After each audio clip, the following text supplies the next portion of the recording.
Kesetiaan adalah simbol yang melekat erat pada jiwa ksatria. Ia mengabdikan dirinya pada nilai-nilai yang dianggapnya suci, keadilan, keberanian, dan belas kasih. Meski jalan yang dilaluinya penuh dengan rintangan dan pengorbanan, ia tetap teguh berdiri di garis depan, siap melawan apapun yang mengancam kedamaian.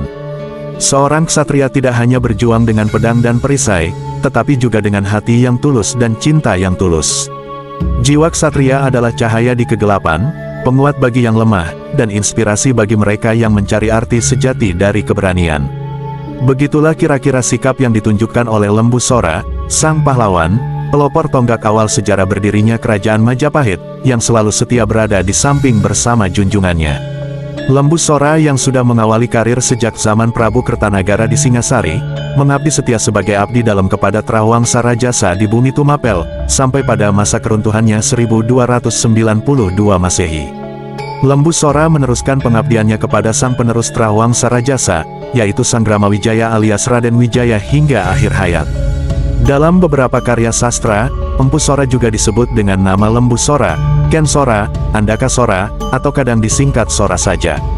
Dikisahkan, Sora ikut mengawal Raden Wijaya sewaktu menghindari kejaran pasukan Jayakatwang pada tahun 1292. Kidung Panji Wijayakrama menyebutkan, Sora dengan setia menyediakan perutnya sebagai tempat duduk Raden Wijaya dan istrinya saat keduanya beristirahat. Ia juga menggendong istri Wijaya saat menyeberangi sungai dan rawa-rawa. Kidung Panji Wijayakrama menunjukkan pula betapa hubungan kedua orang itu tak terpisahkan, terutama sejak pertempuran mereka melawan serbuan penguasa Gelang-Gelang, Jayakatwang ke Singasari. Pada berbagai kesempatan, Lembu Sora selalu memberikan nasihat bijak kepada Raden Wijaya.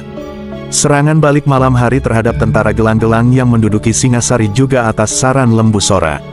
Pada serangan itu, Raden Wijaya dan pasukannya berhasil menewaskan banyak musuh dan menemukan kembali Putri Tribhuwana yang sebelumnya tertahan pasukan musuh.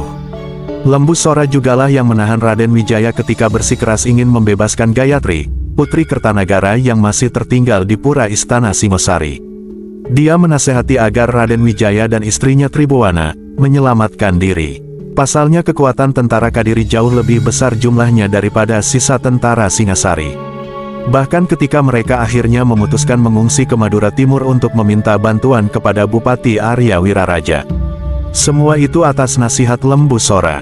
Lembu Sora menyebut bila tetap melakukan perlawanan kepada pasukan lawan, ibarat bunuh diri.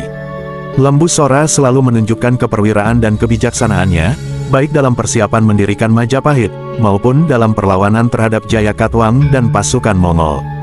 Maka tak heran bila Lembu Sora menjadi orang dekat Raja Kertarajasa, gelar Raden Wijaya Raja pertama Kerajaan Majapahit, sekaligus pendiri kerajaan.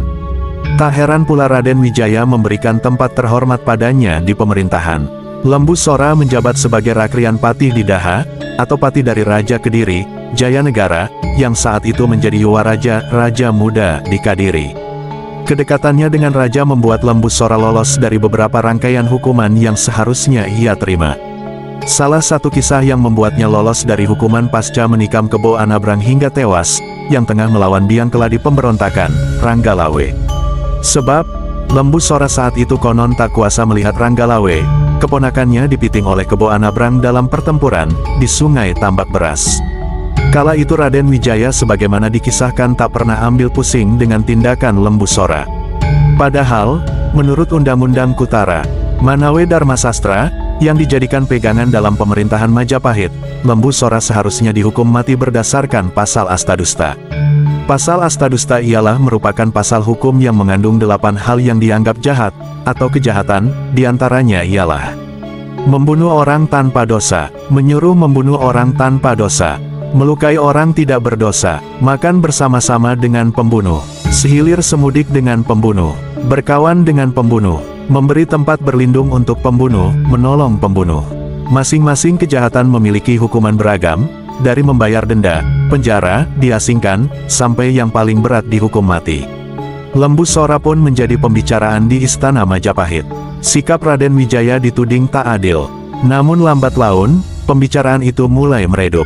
Bahkan, setelah dinamika itu hubungan antara Raden Wijaya dengan Lembu Sora kian baik. Peristiwa pembunuhan terhadap rekan satu pasukan tersebut seolah-olah didiamkan begitu saja. Hal itu dikarenakan keluarga Kebo Anabrang segan menuntut hukuman pengadilan karena Sora dianggap sebagai abdi kesayangan Raden Wijaya. Suasana kusut itu akhirnya dimanfaatkan oleh Mahapati, seorang tokoh yang dianggap licik, yang sedang mengincar jabatan Rakrian Patih. Ia menghasut putra Kebo Anabrang yang bernama Mahisa Taruna supaya berani menuntut pengadilan untuk Sora. Ia juga melapor kepada Raden Wijaya bahwa para menteri merasa resah karena raja seolah-olah melindungi kesalahan Sora. Raden Wijaya tersinggung karena dituduh berlaku tidak adil.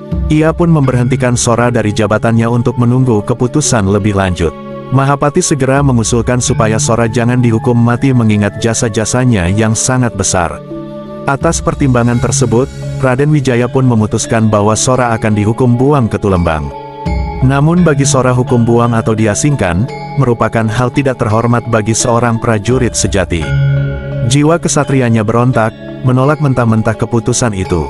Ia tidak sudi untuk menjalani hukum semacam itu, Sora justru merasa lebih puas dan bangga jika ia dihukum mati saja. Karena bagi prajurit yang menerapkan prinsip-prinsip jiwa ksatria, tidak ada hukuman yang lebih pantas dan terhormat selain hukuman mati. Karena matinya seorang prajurit dalam menjalani tugas atau hukuman, merupakan kehormatan tertinggi yang dapat diraih bagi seorang prajurit menurutnya. Dan ia tetap teguh pada pendiriannya itu, tidak goyah barang sedikitpun. Itulah salah satu prinsip jiwa ksatria, yang dipegang Lembu Sora. Nah, nilai-nilai apa sajakah yang dapat kita petik dari kisah Lembu Sora ini? Sebuah jiwa ksatria tidak lengkap tanpa keadilan dan empati. Prajurit sejati menghormati hukum dan etika, bertindak dengan keadilan dalam setiap keputusan dan tindakan. Mereka juga mampu merasakan penderitaan orang lain dan bertindak secara empatik untuk membantu mereka yang membutuhkan.